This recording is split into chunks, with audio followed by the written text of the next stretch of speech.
Halo teman-teman, selamat datang di Value Stock.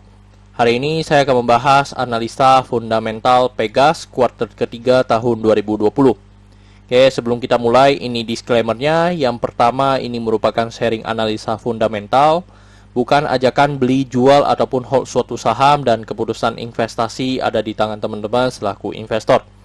Yang ketiga, dari analisa fundamental ini bisa dijadikan referensi untuk analisa saham-saham yang teman-teman miliki. Oke, sebelum itu kita masuk ke bisnis modelnya dari Pegas ini. Dari perusahaan Pegas ini bergerak, kegiatan usahanya bergerak di bidang usaha gas, termasuk perencanaan pembangunan, pengelolaan, dan pengembangan ya teman-teman. Jadi untuk Pegas ini sendiri, mereka dari hulu ke hilir ya, dari proses gas. Jadi semenjak tambang gasnya sendiri, gas bumi, sampai diolah menjadi siap pakai ya teman-teman. Terus dari sumber income-nya berasal dari penjualan gas. Untuk segmen usaha atau marketnya untuk Indonesia. Dan kasus hukum, saat saya melakukan analisa ini, saya tidak menemukan adanya kasus hukum terkait Pegas. Untuk kepemilikan sahamnya dimiliki oleh Pertamina sebesar 56,96%, dimiliki oleh masyarakat sebesar 43,04%, dan negara kita memiliki satu lembar ya, atau 0,00%. Terus dari segi revenue kita masuk, jadi teman-teman bisa lihat dari 2014 sampai 2019 cukup beragam ya dari segi pendapatannya.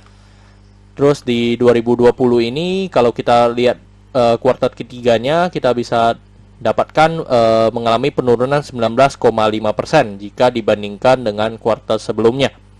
Terus kita bisa asumsikan juga jika kuartal keempatnya memiliki kinerja yang sama dengan kuartal 3, maka bisa didapatkan mengalami penurunan 20% ya, kalau kita bandingkan dengan tahun 2019. Terus dari segi net profitnya cukup beragam juga ya teman-teman, dari 2014 sampai 2019. Dan kalau kita lihat 2019 kuartal 3 dengan 2020 kuartal 3 mengalami penurunan 55,9%. Dan seperti tadi, jika asumsikan kuartal keempatnya memiliki kinerja yang sama dengan kuartal 3, maka sampai akhir tahun untuk Pegas ini bisa mendapatkan profit kenaikan ya 12,8% dibandingkan tahun sebelumnya. Dari segi asetnya cukup beragam juga, dan 2019 dengan 2020 mengalami kenaikan 9,2%. Dari segi hutang mengalami kenaikan 10,5%, dan dari segi modal mengalami kenaikan 7,6%. Oke teman-teman, ini summary laporan keuangannya dari 2014 sampai 2020.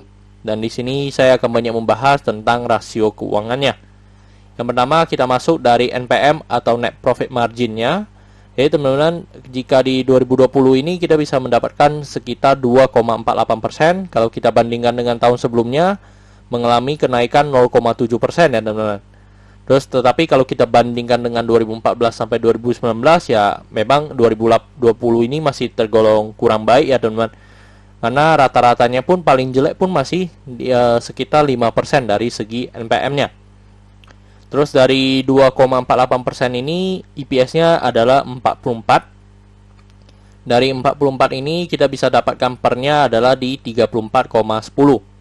Kalau kita bandingkan dengan tahun lalu, memang per sekarang lebih murah ya dibandingkan dengan tahun kemarin. Yang dimana dari segi net profitnya lebih rendah, dan dari yang kedua adalah dari segi harga yang lebih mahal ya teman-teman. Jadi terus kita masuk ke book value-nya. Book value-nya sekarang di sekitar 1997. Dan kalau kita bandingkan dengan harga sekarang di 1490, maka kita bisa mendapatkan PBV-nya di 0,75. Dari segi DER mengalami kenaikan ya teman-teman di 1,31. Kalau kita bandingkan dengan rata-ratanya, memang DER sekarang kedua tertinggi ya dibandingkan dengan 2018 yang di 1,48. Terus dari segi ROE-nya di 2,19. Kalau dibandingkan dengan tahun lalu juga bedanya cuma 0,1 ya teman-teman.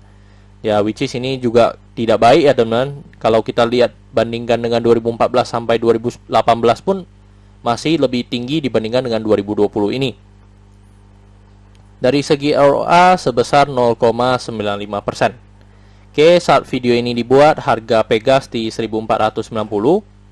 Kalau dari analisa fundamental saya bisa mendapatkan nilai intrinsiknya sebesar 2000 ya, atau sesuai dengan book value-nya. Jadi untuk perusahaan Pegas ini masih memiliki margin of safety sebesar 34%. Oke teman-teman, ini kesimpulannya. Yang pertama dari produk dan jasa saya berikan status oke, karena saya melihat ini adalah perusahaan negara. Yang kedua adalah perusahaan ini saya lihat secara produknya itu dibutuhkan oleh masyarakat kita ya. Jadi masih mampu bertahan 5-10 tahun ke depan. Yang ketiga adalah dari segi kompetitor, kayaknya ini masih dirajalela semua ya, masih di monopoli ya teman-teman. Terus dari segi GCG-nya saya berikan status oke, karena tidak memiliki kasus hukum, dan yang kedua adalah masih dimiliki oleh Pertamina sebagai mayoritasnya.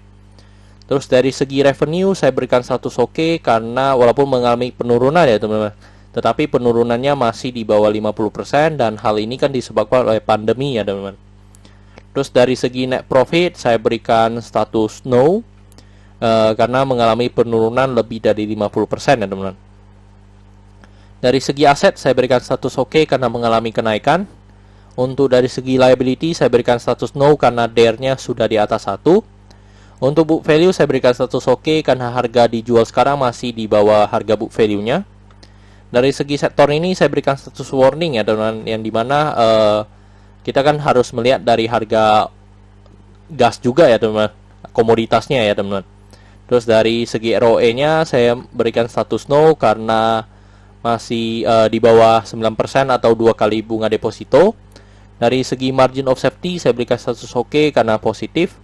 Untuk dividen saya berikan status oke karena secara Pegas ini masih rutin ya dalam membagikan dividennya kepada investornya. Oke teman-teman, jadi kesimpulannya adalah 8 dibanding 11. Dan pertanyaannya adalah apakah saya akan membeli saham Pegas ini? Sebenarnya teman-teman, saya sudah memiliki saham Pegas ini dan saya beli itu di bawah harga 1000 ya teman-teman. Jadi saya udah pegang cukup beberapa bulan lah untuk saham Pegas ini. Oke teman-teman, cukup sekian untuk video kali ini. Jangan lupa untuk like dan subscribe. Jangan lupa juga untuk follow saya di Instagram saya di Royken13. Dan jika teman-teman ada kode saham yang ingin saya buatkan analisanya, silakan tinggalkan di kolom komentar untuk kode sahamnya. Oke teman-teman, see you in the next video. Bye bye.